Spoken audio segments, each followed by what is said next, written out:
حي على الفلاح.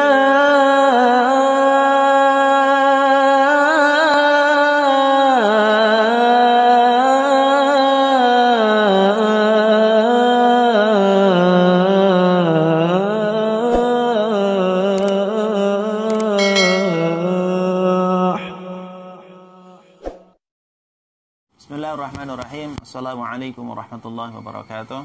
Alhamdulillah, salatu wassalamu rasulillah wa ba'd.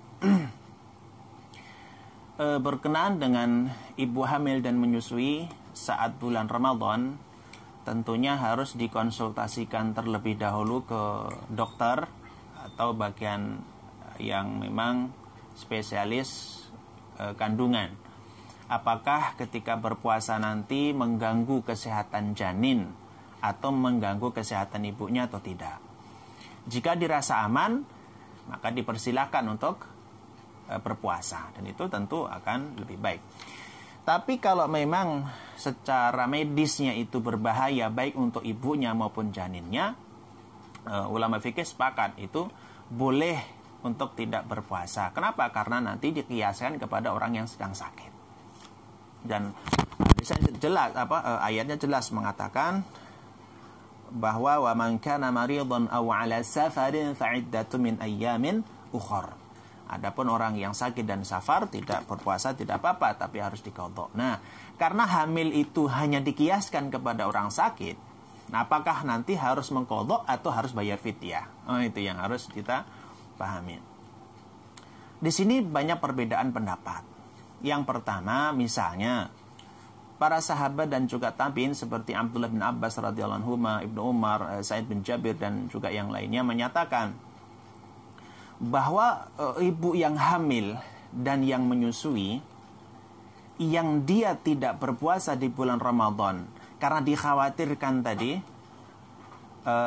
dikhawatirkan kesehatan ibu dan juga kandungannya, janinnya, maka cukup membayar fidyah tanpa mengqadha puasanya. Itu yang pertama ya. Yang kedua, menurut mazhab Syafi'i dan juga Hambali, ini agak sedikit berbeda. Kalau yang tadi mazhab para sahabat dan juga tabi'in, termasuk Abu Hanifah juga nanti Hanafiyah itu mengganti puasa itu di hari yang lain tanpa harus bayar fidyah, itu kebalikannya. Menurut mazhab Syafi'i dan Hambali, ini dilihat. Nah, ini yang menarik. Kalau tidak berpuasanya itu ditakutkan mendatangkan mudarat bagi kesehatan ibunya, maka dia cukup mengqadha, tidak bayar fidyah. Tapi kalau itu nanti berdampak buruk kepada janinnya, berarti kalau yang dikhawatirkan janinnya, maka ibunya itu harus berpuasa, mengqadha maksudnya, tapi juga sekaligus bayar fidyah. Kenapa? Karena yang dikhawatirkan bukan dirinya, tapi janinnya. Jadi bayarnya diqadha dan juga fidyah. Tapi kalau yang dikhawatirkan dirinya, ibunya, maka cukup bayar atau cukup dengan mengqadha, karena dikiaskan kepada orang yang sakit yang memang nanti diharapkan bisa sembuh. Nah, menurut Imam An-Nawawi rahimahullahu ta'ala, mengatakan orang yang hamil dan menyusui, apabila keduanya itu khawatir, keduanya maksudnya orang hamil dan menyusui itu dikhawatirkan kalau puasa dapat membahayakan dirinya, maka dia cukup berbuka. Artinya cukup tidak berpuasa tapi harus mengqadha tanpa membayar fidyah. Tapi apabila wanita hamil dan menyusui itu dikhawatirkan kalau puasa itu membahayakan dirinya dan anaknya,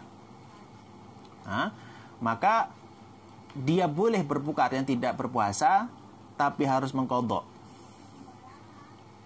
Jadi ini perdebatan atau perselisihan atau ikhtilaf ulama. Nah, ada pendapat satu lagi, misalkan menurut Syekh Dr. Wabah Zuhaili, beliau mengatakan ibu hamil yang tidak melakukan puasa di bulan Ramadan, artinya tidak berpuasa, maka dia harus melakukan qadha, artinya membayar atau mengganti puasa yang ditinggalkan tanpa membayar fidyah.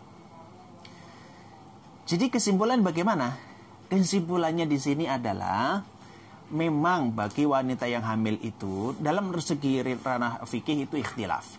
Tapi sebetulnya ketika wanita itu atau sedang hamil dan menyusui, cukup dengan membayar fidyah itu juga sudah mengganti dari puasa yang ditinggalkan. Atau kalau memang dia pengen mengkodok, maka cukup mengkodok itu juga selesai. Kalau pengen keduanya, bagus gitu maksudnya. Itulah kesimpulan dari ikhtilaf ini. Maka bagi yang masih muda, misalnya ibu-ibu yang masih muda dan itu masih kuat untuk berpuasa, ya silakan berpuasa, mengkodok itu akan lebih baik. Nah, tapi kalau pengen dengan membayar fidyah, bilang sama suaminya suruh bayar fidyah, selesai. Karena tidak harus ibunya yang bayar.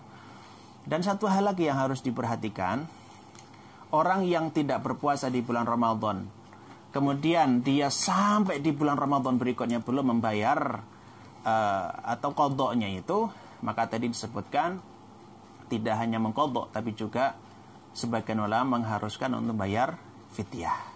Nah, adapun bayar fidyahnya sudah kita jelaskan pada kesempatan yang lalu. Demikian, hadanallahu ayyakum. Assalamualaikum warahmatullahi wabarakatuh. Alhamdulillahi rabbil alamin.